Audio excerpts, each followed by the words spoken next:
Recording.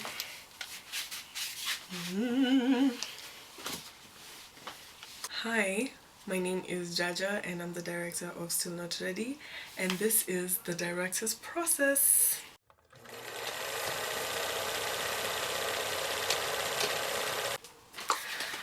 I thought this would be something fun to do because I always like to, we always see the finished product, but what was the process? So for me, my process always starts here. I have this book that I put everything in. I like to write fast, so all of my stories always start from here. So we're gonna watch the film and I'm going to give you the process on why we made certain choices because people had a lot of questions, even my friends who watched it and people who DM'd me. They're like, okay, what was this about? People didn't really get it, or those who got it like had things to say. Somebody told me the pacing was slow like Papa Shirandula. I was like, you know what, that is a national treasure. So yes, I'm grateful for that, but there's also reasons why we made those choices. Me and my DOP was Shira. If you see me looking down, I'm watching it from my laptop. Yeah. Hey. Hey, stop. Hey, hold on. Hey. That opening shot, shout out to my team, Vivica and Ivy. They really helped set up this whole thing. Like, the room was plain, and yeah, we just need to take a minute to appreciate that. They gave a lot of personality to the room. Actually, even the reason why I began on such a wide shot was because I wanted us to feel the distance between us and the character. Yeah, and how dissociated she is because she's just scrolling on the internet. It's still down, yeah? Yeah, of course. But to the change from 5 to 6. See you. Okay. Another reason I used this shot when she said that was, it's just, I don't know, like, it's just dissociating. Like, the wider the shot, especially in this series, in this film, the wider the shot was, the farther she was from, like, she was like dissociating. I also didn't use any, like, background music.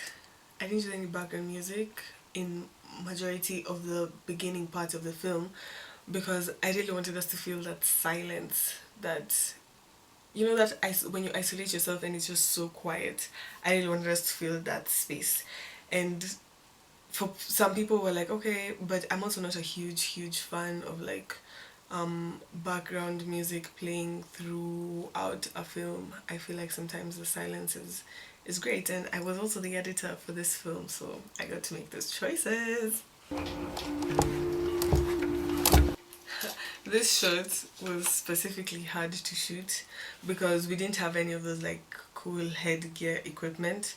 So what happened is I was like moving my hands like this, and then my DOP was in front of me with, with a camera. So it was like, it's just one of those things when when you're starting out as filmmakers, you think like, maybe we can get this shot, and because you don't have the equipment, but where there's a will, there's a way.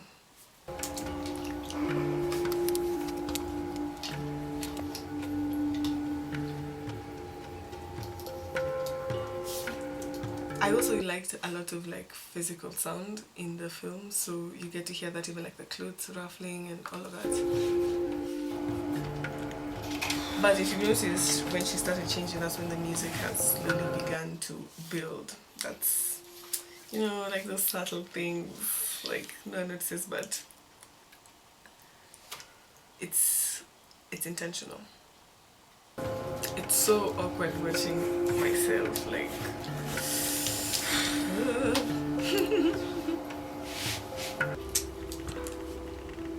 So at this point, a lot of people were like, the reflection is out of focus, and that was actually on purpose. Because what we are looking at this frame, and the foreground, what is covering the foreground is like half of her face, but what we're focusing on is out of focus. It's kind of, it was how we tried to subtly tell you that what she's seeing, she's not seeing it properly. You get, so this shot was supposed to feel very immersive. It was an experience I was trying to give in the whole film, that we were trying to give in the whole film, just to feel the headspace of this girl. Her name was Awino. Yes, to be in the headspace of Awino. So that's why these shots were blurry. It was very purposeful. Like, come on, I went to film school, I didn't put out a blurry shot. I didn't get edited out.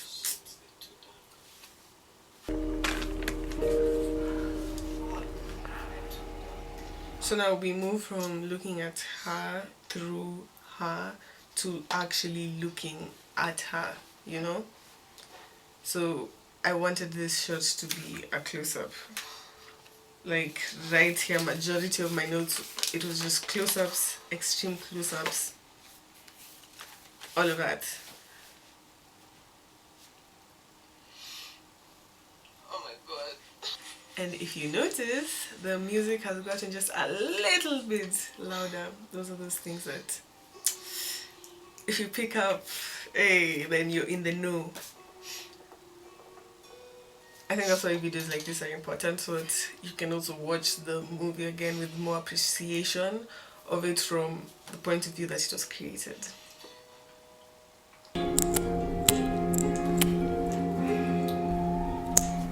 So, okay, just a quick shout out to, like, I added sound, man. Oh, okay, this is gonna go a bit on a tangent, but while I was editing this, we didn't really have a mic. The sound in the film is actually the sound from the camera, which, hey, shout out to the camera. The camera we used was an EOS 90D, a Canon. So like those details of the sound, they really weren't there. Plus we had a light, we call her the girl. She's very loud, like you just hear her in the background. So I really tried my best to go through like so many places and try to get that sound, because you know, in the future when we have like that great sound equipment where we're like, hey, studio recording the sound ourselves to perfectly match, mashallah, so help us God. But I mean, I'm just trying to, I'm like a little golden star, like come on now, I tried with the added sound. It was also, I added that sound to also just fully immerse, just to fully put you into the experience. So you see the shots get closer and closer and like more unflattering, to say the least, because I'm not serving face, yeah, just, you know. So that was the whole point. I wanted it to feel closer, intimate, almost like okay, like we can see it, you know, almost uncomfortable. Yeah, as uncomfortable and as anxious as she was feeling.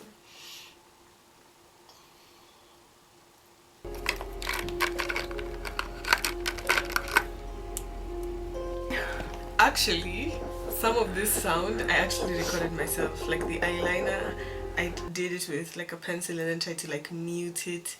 I mean, it wasn't perfect, but hey, A for effort, come on. Whew. Okay, then there's like the third round. It gets now extremely close, like uncomfortably close, you know, like why am I watching this? Why am I still watching this close? Yeah, because why is she still doing this? Like, you could have left the house, your first slot was fine. No, when I was actually, so we see her move in and out of focus again, just using the focus pool to put you in the same state of mind. Like she's seeing clearly, she's not, she's aware, she's not. It's like in and out. Hey man, who wants to hire me for a lip gloss commercial? Look at the material. Ooh.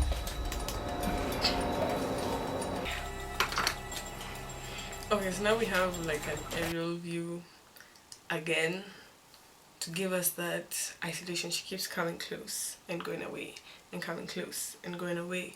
So we're moving from that, like almost from a close-up to a wide, to a close-up to a wide, moving from, you know, yeah. I'm that type of person when planning my shots.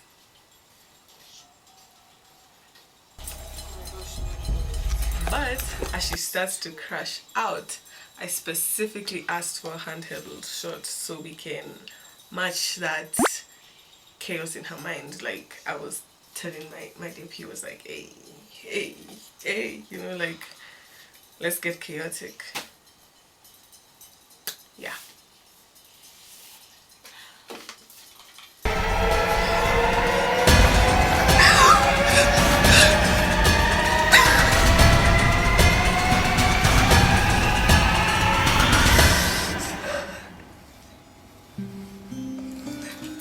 Like, I mean, the music there was, come on, it pretty much matched the action. I'm just trying to have fun practice whole video.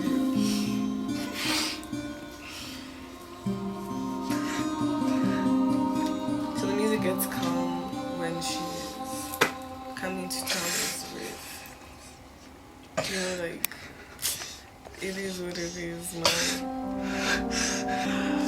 I'm obsessed with this final shot. We move from an extreme close-up and we just like move from a close-up shot, medium close-up, and we move out of the room and see the mess that she has made and like just leave her alone in her mess.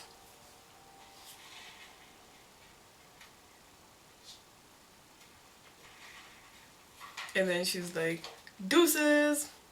Okay, she's like, deuces. I know, someone was like, oh my gosh, the door was closed in the previous scene, but now it's open. It's called suspension of belief. So that was my breakdown of my film, still not ready.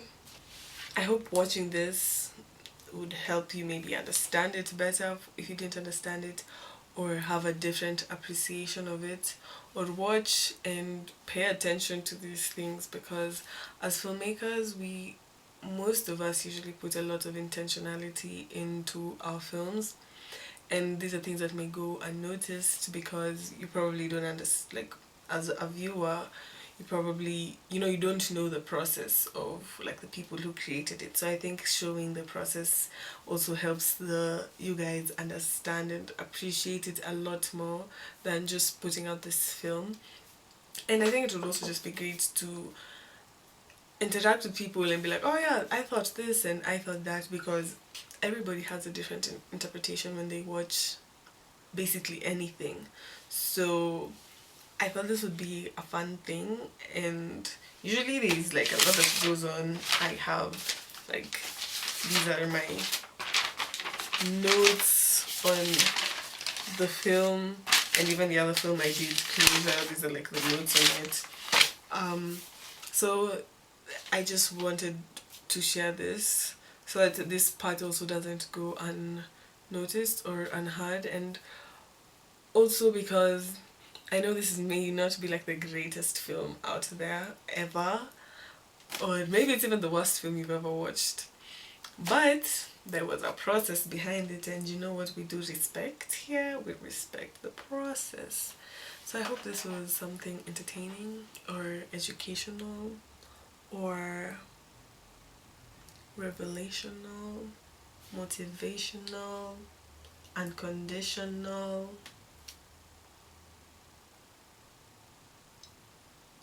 And that's all. Okay, thank you so much for watching. My name is Jaja. I'm a writer, director, actress, um, editor, um, no, I do everything. I'm a filmmaker, okay? Yeah, I'm a filmmaker. And I hope this like actually, becomes something, and one day I'll be like, oh my gosh, you remember when she used to do those cute little YouTube videos, and now look at her.